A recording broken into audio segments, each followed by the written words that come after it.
Bismillahirrahmanirrahim. Assalamualaikum warahmatullahi wabarakatuh.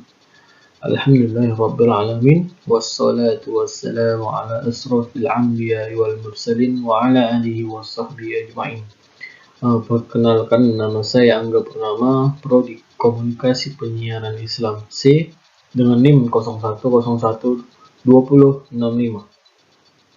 Dengan dosen pengampu Bapak Haji Muhammad Iqbal Abdul Muin LCMA.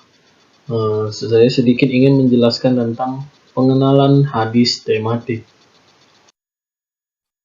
Adapun materi yang saya bahas, yang pertama pengertian hadis tematik, kelebihan hadis tematik, kekurangan hadis tematik, langkah-langkah pengkajian hadis tematik, sumber hadis tematik, dan yang terakhir kesimpulan.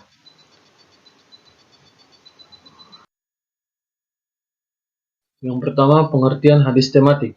Hadis tematik atau dalam bahasa Arab yaitu maudhu'i. Secara bahasa berasal dari kata maudhu' yang merupakan isim maf'ul dari kata wada'a yang berarti masalah atau pokok permasalahan. Dan secara etimologi, kata maudhu'i berarti meletakkan sesuatu atau merendahkannya sehingga kata tersebut merupakan lawan kata dari al-rafa' atau mengangkat. Maka yang dimaksud tematik atau maudhu'i ialah mengumpulkan hadis-hadis yang terpecah-pecah dalam kitab-kitab hadis yang terkait dengan topik tertentu, kemudian disusun dengan sebab-sebab munculnya dan pemahamannya dengan penjelasan dan pengkajian dalam masalah tertentu.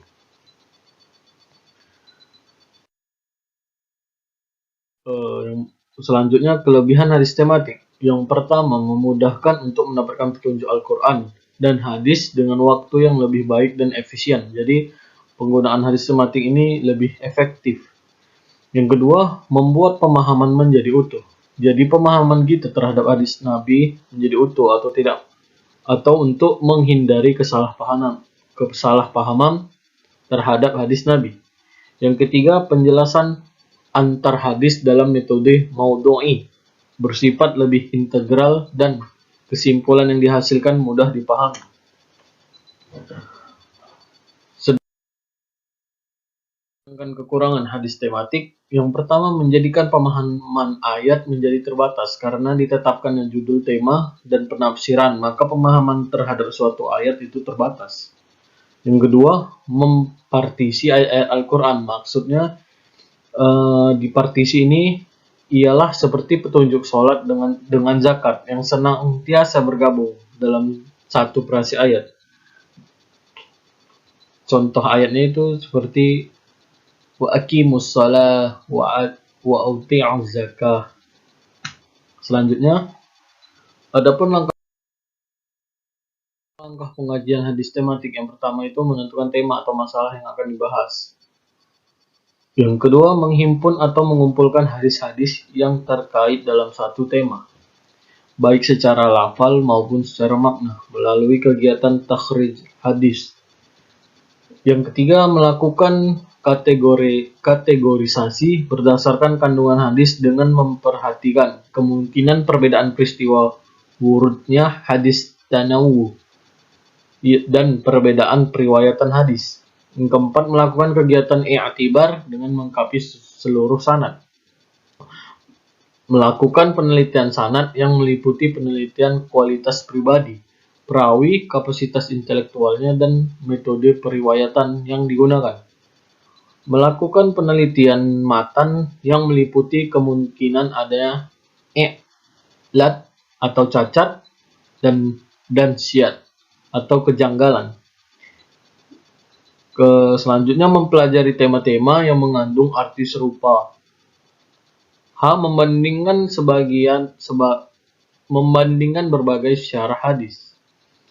Melengkapi pembahasan dengan hadis-hadis atau ayat-ayat pendukung. Dan yang terakhir itu, menyusun hasil penelitian menurut kerangka besar konsep.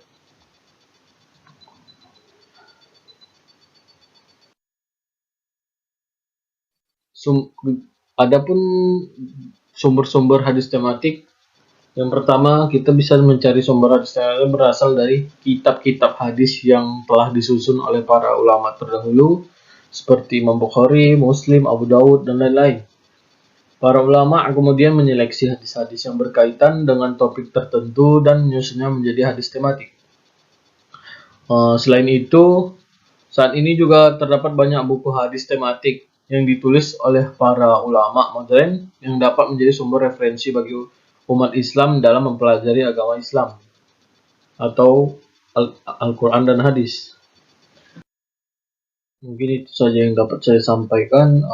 Mungkin sedikit kesimpulan, yaitu hadis tematik ialah mengumpulkan hadis-hadis yang terpecah-pecah dalam kitab-kitab hadis yang terkait dengan topik tertentu, kemudian disusun dengan sebab-sebab munculnya atau dan pemahamannya dengan penjelasan dan pengkajian dalam masalah tertentu. Hadis tematik memiliki kelebihan dan kekurangan, yaitu salah satu contoh kelebihannya memudahkan untuk mendapat petunjuk Al-Quran dan hadis dengan waktu yang lebih baik dan efisien atau singkat. Kekurangannya menjadikan pemahaman ayat menjadi terbatas karena diterapkannya judul dan tema dan penafsiran, maka pemahaman terhadap suatu ayat terbatas. Kesimpulan yang terakhir, sumber hadis tematik berasal dari kitab-kitab hadis yang telah disusun oleh para ulama terdahulu. Mungkin itu dapat saya sampaikan. Wabillahi taufiq wal hidayah. Wassalamualaikum warahmatullahi wabarakatuh.